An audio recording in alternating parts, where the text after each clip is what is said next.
Dr. Kochar, Ms. Preeta Reddy, Ms. Sunita Reddy, Ms. Sangeeta Reddy, Hari, Gaurav, guests from all over the country, members of the Apollo family. Good evening and very good morning to Paula.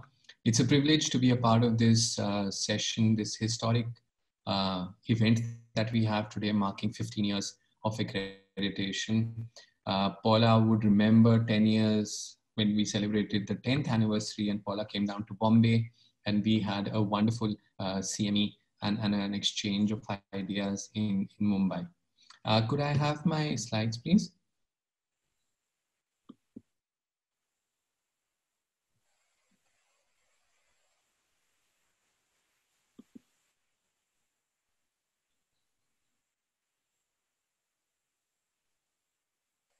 Are you giving me the slide share, please? Or are you going to put my slides on?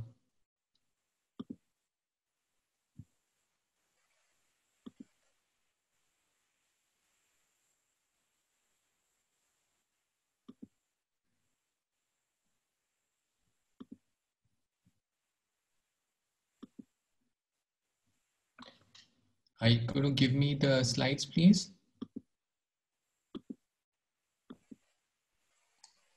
I'm sorry, sir, just a moment.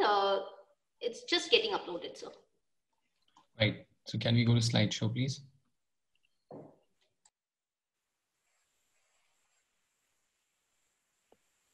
Please go to the slideshow. Right. Can I have the next slide, please?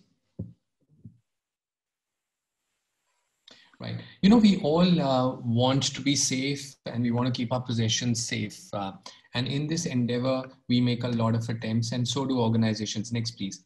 There are some organizations that actually go the extra mile. Can we have the next slide, please? This is going to be a very quick presentation, so whoever's moving the slides needs to move them very quickly, please.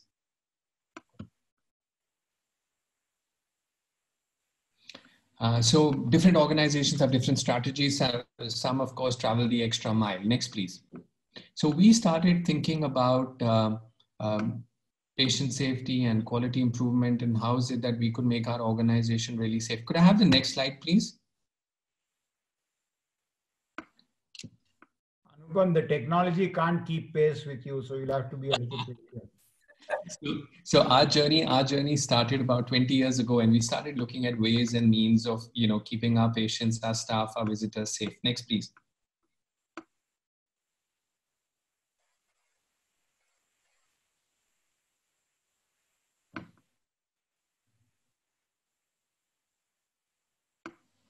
So we started looking at certification, and we looked at different certification models. And then we looked at ISO, and several of our hospitals got ISO accreditation. And then we started looking at accreditation, because ISO, after all, is not health centric. So we wanted to go in for accreditation that is health centric, and that's how started the journey of accreditation. So we looked internationally. We found that that JCI would fit the bill. I think what I'm going to have to do is, can whoever's doing the slide stop, please, and I'll do this myself because this is not working. Yeah, I'm going to do slide share myself.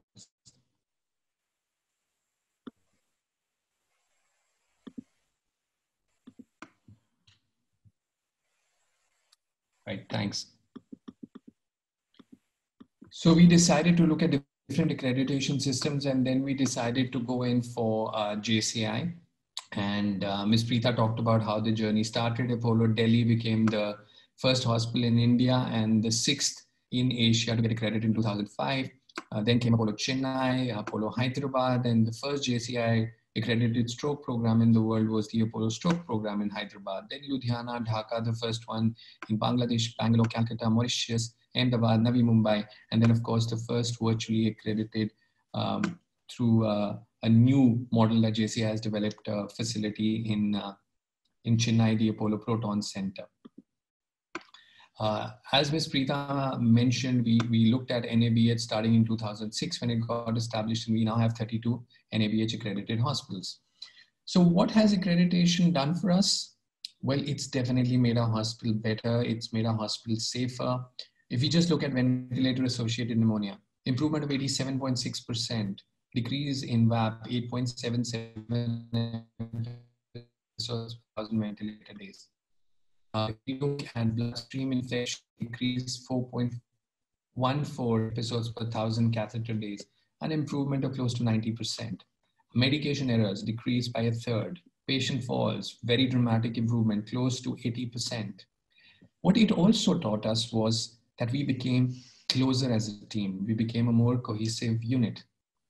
We realized that if we had to achieve the goal, we were dependent on others because alone you can achieve so little. And it's only together that you can scale greater heights. We then started asking ourselves this question, what about going beyond accreditation? Now, medicine used to be simple, ineffective, and relatively safe. Now it's complex, effective, and potentially dangerous. And this was a statement from the Dean of Guy's in 1999, published in The Lancet. You know, there are 13,600 diagnoses. There are 6,000 procedures, 4,000 surgeries. So there's a lot that's going on in clinical medicine at any given point in time. And if you look at published literature on cardiac disease, 1.3 million papers, diabetes, 770,000 papers, and even Friday the 13th and medical, 18 papers. Now, how do you ensure that the right patient gets the right treatment delivered by the right clinician with the right experience at the right time with the right outcome every time? Now, that's a lot of rights to get right. And that's what we started thinking about. We talked to patients and found out what is it that they would want: excellent clinical outcomes, value for money, service quality. We talked to physicians. Again, they wanted excellent clinical outcomes. They wanted the patient to have a wow, and they wanted a conducive milieu to be able to practice what they had learned. Health insurance companies wanted excellent outcomes. They wanted lower payouts. They wanted retention of their customers. So what was the common thread, the common bond? Clinical outcomes. So we decided to start focusing on clinical outcomes. We developed what we refer to as ACE at 25, Apollo Clinical Excellence 25. Apollo Hospitals Group had turned 25. We developed a clinical balance scorecard, 25 parameters, benchmarks against the world's best published outcomes, all online on the Apollo Lighthouse platform. We looked at published data from top institutions in the world and then arrived at this score. Just to give you an example, CABG, the best mortality figures are from Cleveland, a 99.4% survival. So if our hospital's comparable, they get a score of 4 on 4. But if we lose more than 2%, we get a score of 0. Now, most hospitals be really happy with outcomes of 97.9%, but in Apollo hospitals, you get a 0. Similarly, door to thrombolysis time in stroke in the ER, benchmark with Mass General, 60 minutes. Less than 60 minutes or equal to 60 minutes, score of 4 on 4. More than 90 minutes, score of 0. So each of these scores come into a score of 100. We want each of our hospitals to be more than 75. And I have to say that it's very hard to get to 75 and above every month, because these are really the world's best published benchmarks. We get data. This is data from one of our hospitals every month. We get data from all the hospitals, and this goes to the board. And if a hospital gets into to be furnished. We then went on to develop the Apollo standards of clinical care. So we have ACE1 and ACE2 as the balance scorecards, the Apollo quality program that looks at handovers between doctors, nurses, nurse, doctor, nurse, nurse. It looks at the Apollo mortality review, the incident reporting system, and critical policies, plans, and procedures, and compliance with them. And if we look at how the task scores have gone for different levels of hospitals, you can see consistently we are seeing an improvement. And this is across the group, whether the hospital is rural, small, or in a metro large hospital. COVID really changed things considerably for each one of us. And we then had to start looking at COVID-19 care. So we did that for hospitals, in hotels called iStay, and our homes. Wanted to make sure that the care that is delivered to individuals with COVID-19 is absolutely safe, world-class. And at the same time, we had to open up our hospitals to non-COVID patients and to make sure that they were safe. So we managed to get the balance right continue providing excellent COVID care and yet making sure that our facility was safe for non-COVID work. And we did this through the use of protocols, and our clinical protocol, for example, for COVID has gone through its 28th revision.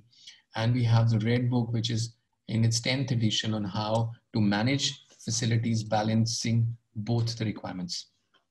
You know, COVID has changed our lives, hasn't it? From online banking to watching Netflix, to online classes for schools, to ordering food online, to shopping, to, of course, meetings like Zoom. In healthcare too, we've seen that Apollo 24/7 consultations anywhere, anytime, virtual rehab, virtual dietetic consultations, virtual counseling, medicines delivered at the doorstep, diagnostics at home. So as we've gone down this digital transformation, we have reminded ourselves continuously that we need to focus on patient safety, quality improvement, and we need to look at ways on how is it that we can provide care digitally, which is safe and which is built on the principles of continuous quality improvement. Well, many of you would remember Prince. He, of course, sadly passed away. And Prince really shook the world when he decided one day that he would no longer have a name and would be recognized by this symbol. So when the world got to see the symbol, his agents, the press, they were all very surprised. How is it that you identify a human being, and that too a pop star, with a symbol and not a name? So they decided that Prince would have a new name, and they called him the artist formerly known as Prince, or TAFCAP. So Prince started getting referred to as TAFCAP. I think the way medicine is evolving, the way relationships between clinicians, healthcare providers and patients and their relatives are evolving, we will soon have another term, and it will be called TIFCAP, the individual formerly known as a patient, now a partner. So TIFCAP as a partner, and a happy partner at that. I'm going to stop there. Thank you very much for this opportunity.